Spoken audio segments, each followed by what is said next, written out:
Hello people, Anshwe here, and we are here to tell you some stories. We are continuing with the last story, the awaited push, the tale of Inertius. Let me give you a quick recap of the story so far.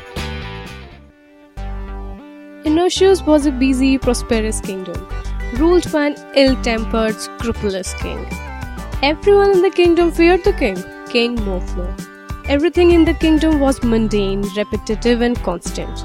The kingdom was an inertia itself, an inertia that needed the much-awaited push of all time. Let us see what happens next.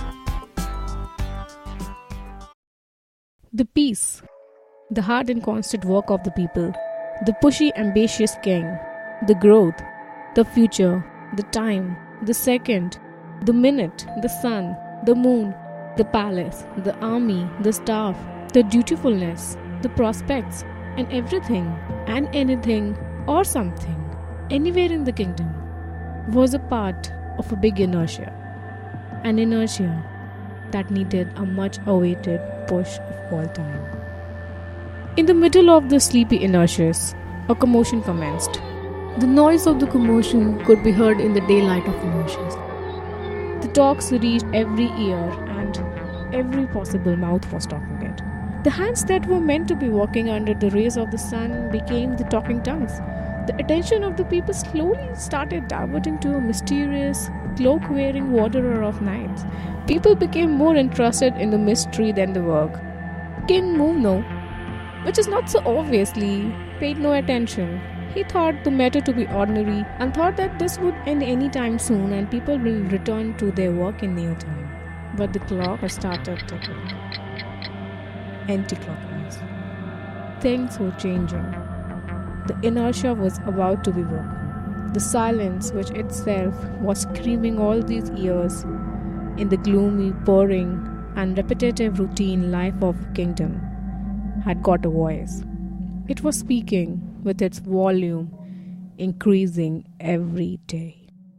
And one such night, with the background of seemingly dark mountains lit blue by the light of the moon, and the foreground was the threshold of the kingdom lined by houses, there appeared the mysterious cloak, as popularly named by the people. The marketplace was brimming with people this time around. All were busy, and the cloak got an easy passage between the crowd to escape sight secretly. But the attire of the cloak was strange enough to attract attention. The cloak drew gazes wherever he passed. People turned and stopped to look once at a mysterious figure wearing completely black attire, covering from head till toe. The hands were not visible, not even the feet. The face was veiled. In the midst of gazes, astonishment, and before anybody could have understood anything, magic! The cloak disappeared. The noises in the marketplace intensified, and the mystery grew darker in the minds of the villagers. The questions were endless like the mystery. Nobody had any answer.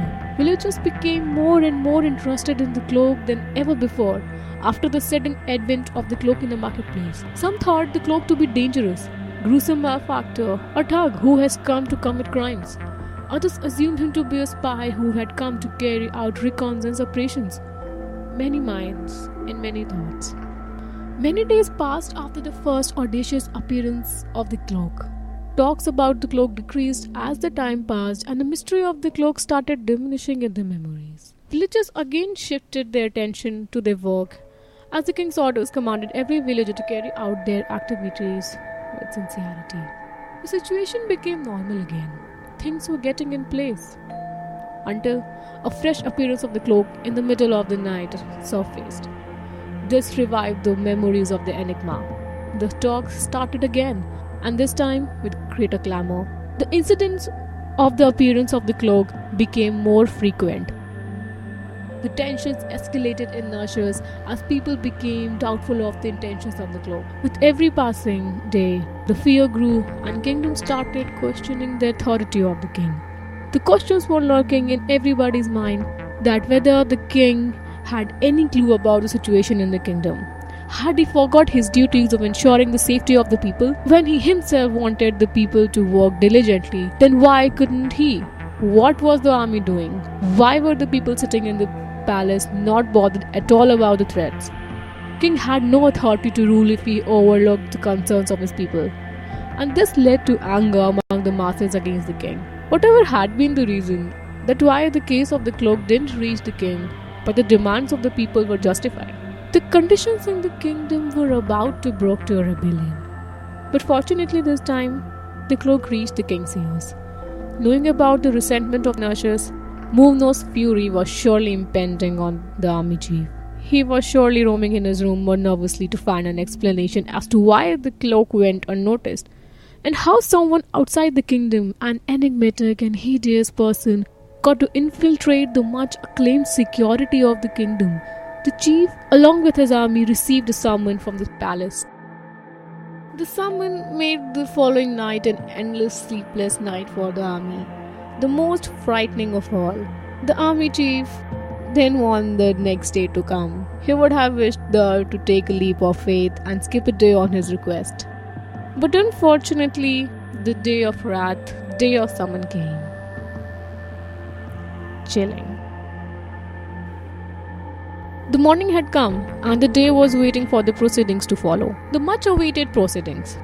The army chief Cyrus, yes, the name of the army chief was Cyrus, along with the ministers, was present in the court, waiting for the king to arrive and to commence the session.